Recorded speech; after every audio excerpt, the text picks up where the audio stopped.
Ethereum I like the best, right? Oh, me too. But why? So Ethereum is driven by utility, right? A reason to use it. You know, Bitcoin maxis will tell you that there's the Lightning Network, and you can do transfers, money transfers around the world, and that's true, right? But there's a site called cryptofees.info, right? And that tells you how much in transaction fees the network is actually generated. So you know how busy it is and how whether people are paying gas fees for transaction. And you can see on Bitcoin, it's been going down, not up. Yeah. And on Ethereum, it's the same way, but there's millions of dollars worth of transactions that take place there. The issue is what drove the price of Ethereum up is people needed to buy for gas fees for NFTs. Yeah. Mm-hmm. Right. And when everybody was just game over NFTs, and everybody was going nuts over people were minting them, that used gas fees. People were buying them, that used gas fees. People were trading them, that used gas fees. And so that utility is what helped push Ethereum up. Right. Once, the number of NFT transactions started to fall, then there weren't any natural buyers. And then it was the same, play to earn, is not going to work the way it's structured right now. So you need something that's going to be an application. It's like if you think about the early days of the iPhone and mobile computing, and we really didn't know anything about apps, right? And it was just like, okay, what apps am I possibly going to use? Then all of a sudden Instagram's there. Social media. Man. Yeah, social media, bam, right? And now all of a sudden, okay, everybody's going to download Instagram. Every kid's going to download Snapchat. Every kid's going to download TikTok now, right? Yeah. Every kid's going to download even the YouTube app, right? And so that is utility. That forces people to use your iPhone, use the App Store, whatever. It's a great way of looking at it. Yeah. With Ethereum, it's the same type of thing. There's no app where you say, okay, we all got to use it. Yeah. That's what it needs. And it's not going to be like, okay, here's Instagram for Ethereum or here's how do you Snapchat. think that happens then? Somebody just has a smart idea. They create it. Like, right. like more people got to was driving it right the whole time. Right. And I'm an investor in OpenSea and it's been great. Yeah. Right. Mm-hmm. But, and then play to earn, I'm an investor in Axie Infinity, Mavis, and I think they messed it up. Right. And they kind of got hurt because they got hacked. And so it's not fully fair. But, you've got to have a reason for people to buy the token, whether it's Ethereum or another one, other than just speculation. Sure. Because when the speculators leave, it's like Dogecoin. Dogecoin's fun. Right? Dogecoin is kind of the starter drug for crypto. Mm-hmm. It's cheap, easy, maybe so cheap. funny. It is, right? It's just you can't do anything with Dogecoin though, can you? Well, you can buy stuff. Go to Mavs.com. You can buy tickets. You can buy whatever Dogecoin? you want. Yeah, for sure. Oh, yeah. wow. When people were buying and trading Dogecoin a lot, we were making thousands of dollars a week, 10,000 a week here and there, right? So it was real money for us. But at the same time, once people stop speculating on it, people lost kind of the vibe for it. Right. And the novelty in it. Yeah, well, then it's novelty, but like I got, back when it was under a penny, my 12-year, back then he was like 9. He was like, oh, we got to buy Dogecoin on Robinhood. But it was his way to start. Yeah, what's that? Your kid? But yeah, now he's not supposed to because he wasn't 18 or whatever, but I hooked him up.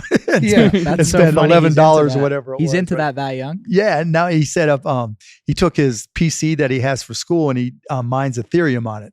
And he's like, well, I don't think the Ethereum 2.0 is going to happen. So I'm going to keep how old is this kid? Now he's 12. Wow.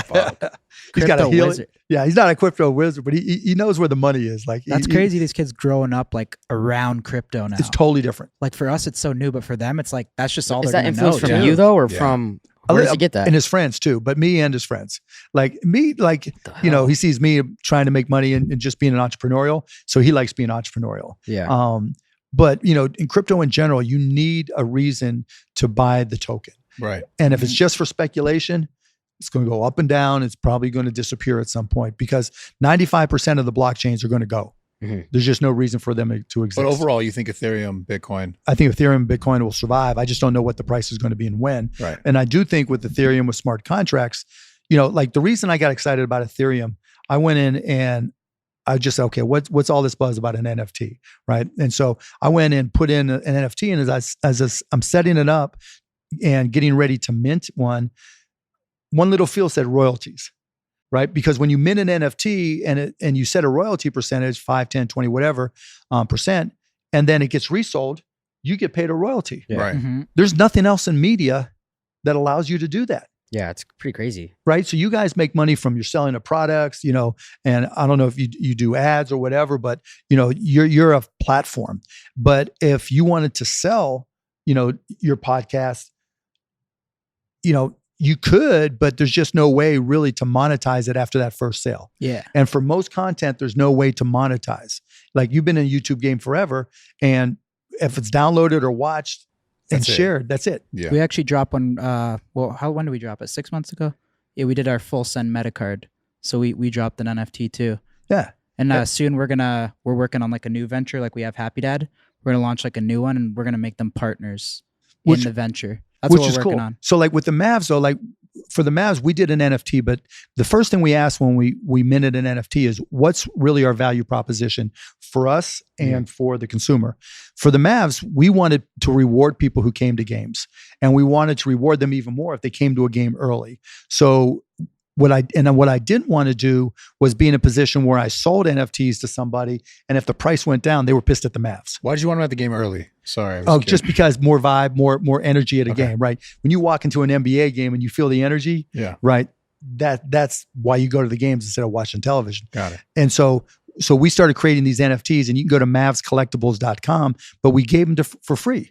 So if you go to a Mavs game, get there before the end of the first quarter, scan in your ticket, boom, we're set it up with Live Nation Ticketmaster, where we create a wallet for you, and that NFT is waiting not long after the game. And then people trade them, buy them, sell them. Some people sell them for more than the price of the ticket. But the point being that I don't want to be in the game where I'm selling NFTs to try to make a quick buck, because when the price go down like they are now, Right. your brand is impacted, For sure. right? They're thinking, yeah, I bought it, and got my Happy Dad NFT, but it no go up. You could be a hero one day, and then the next Zero, day you're the yeah. villain. That's what's Why tough do you about think it, the whole NFT thing kind of slowed down? Why do you think? Because once there wasn't enough money coming in, right? I mean, it was all speculation. There's like 90% speculation, 10% I like to own this. Like having a Bored Ape, okay, there's still some cachet for it, whether or not you have it as your profile or not. But, at least, hey, I get to say I have a Bored Ape. And so someone will pay some amount for it. I go like on OpenSea or Mintable or wherever, Rarible, and like I'll look every now and then. If there's something that just catches my eye, it's just cool. And I'll buy it. I'm not going to spend thousands of dollars, but I'll spend $10, $20, $50 on an NFT